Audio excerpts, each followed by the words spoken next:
नमस्कार, मैं राजेश श्री अरविंदो सोसाइटी की तरफ से आपका स्वागत करता हूं। हम आपको शिक्षा में शून्य निवेश नवाचार ZII द्वारा संकलित रोचक नवाचार के बारे में आपको विस्तार से बताएंगे। इस वीडियो में मैं आपको स्व अध्ययन से संबंधित बिहार के नवाचारी शिक्षकों द्वारा विकसित एक शून्य निवेश नवाचार के बारे में बताने जा रहा हूं, जिसका नाम है मेरा प्रश्न सभी के उत्तर। जैसा कि केस स्टडी का नाम है स्व अध्ययन। स्व अध्ययन का जो गुण है वो छात्रों में विकसित करना काफ़ी ज़्यादा ज़रूरी है, क्योंकि स्व अध्ययन के बिना उनमें लिखने का कौशल या पढ़ने का कौशल विकसित नहीं हो पाता है। इसलिए स्व अध्ययन जरूरी है। तो इस जो नवाचार है उसमें ये किया जाता है सबसे पहले कि जो भी पाठ है जो पढ़ाया जाता है, जो शिक्षक जो भी पाठ पढ़ाते हैं, तो उसके बाद उसका पुनराभ्यास कराने के लिए शिक्षक छात्रों को एक कार्य देते हैं। उस कार्य में ये होता है कि जो शिक्षक हैं, जो पाठ उन्होंने पढ़ाया है उसके उत्तर याद करने के लिए नहीं दिए जाते हैं। इसके बजाय उनको प्रश्न बनाने के लिए दिए जाते हैं कि आप घर जाएं, पूरा पाठ पढ़ें और उसमें से जितना कठिन से कठिन कोई प्रश्न हो सकता है वो प्रश्न लिख कर लेके आएँ।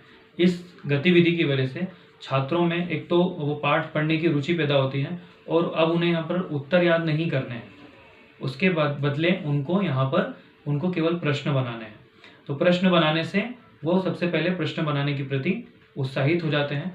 साथ ही साथ में दूसरे दिन या उसी सप्ताह में किसी दूसरे दिन उनको प्रश्नों के बारे में भी जानकारी मिलती है और उससे संबंधित उनको पूरा जब पाठ पढ़ चुके होते हैं तो वो उस प्रश्न का उत्तर भी वो दे सकते हैं। तो जब वो प्रश्न बना रहे हैं तो साथ साथ में वो उत्तर भी साथ साथ में दे पाएंगे। तो जिस भी दिन ये किया जाता है, पहले से ही छात्रों को बता दिया जाता है कि इस दिन हम इस पर चर्चा करेंगे, और उसी दिन शिक्षक पूरे जो कक्षा है उसमें एक एक छात्र को उठाकर एक एक छात्र को कहते हैं कि वो अपने अपने प्रश्न बताएं, और उसी दौरान कक्षा में से दूसरे छात्रों से उन्हीं प्रश्नों के उत्तर पूछे जाते हैं, क्योंकि सभी छात्र पूरा पाठ पढ़ चुके होते हैं, उन्होंने खुद प्रश्नों का निर्माण किया हुआ होता है, तो वे उत्तर उसका आसानी से दे पाते हैं। और कई तरीके से उत्तर मिल जाते हैं कि अगर मान लीजिए एक प्रश्न एक छात्र ने बताया तो उसका उत्तर देने के लिए 2 या 3 या इससे ज़्यादा भी छात्र उसे बता सकते हैं, आसानी से बता सकते हैं। तो इस तरीके से ये शून्य निवेश पर आधारित नवाचार क्रियान्वित किया जाता है। इससे छात्रों में एक तो अतिरिक्त दबाव नहीं होता कि उन्हें उत्तर याद ही करना है, उनका पूरा ध्यान प्रश्न बनाने पर होता है, और उनसे ये भी बोला जाता है कि आप जितना कठिन हो सकता है उतना कठिन प्रश्न आप बनाएं।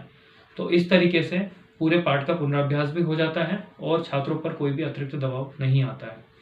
हम आशा करते हैं कि इस नवाचार को आप अपने विद्यालय में जरूर क्रियान्वित करेंगे। आपसे अनुरोध है कि आप इसे YouTube चैनल पर देख रहे हैं तो आप हमारा चैनल सब्सक्राइब करें। इस तरीके के कई सारे दिलचस्प नवाचार हम अब तक लाते रहेंगे। अगर आप इसे फेसबुक पर देख रहे हैं तो हमारा फेसबुक पेज ZII लाइक करें। आपका बहुत बहुत धन्यवाद।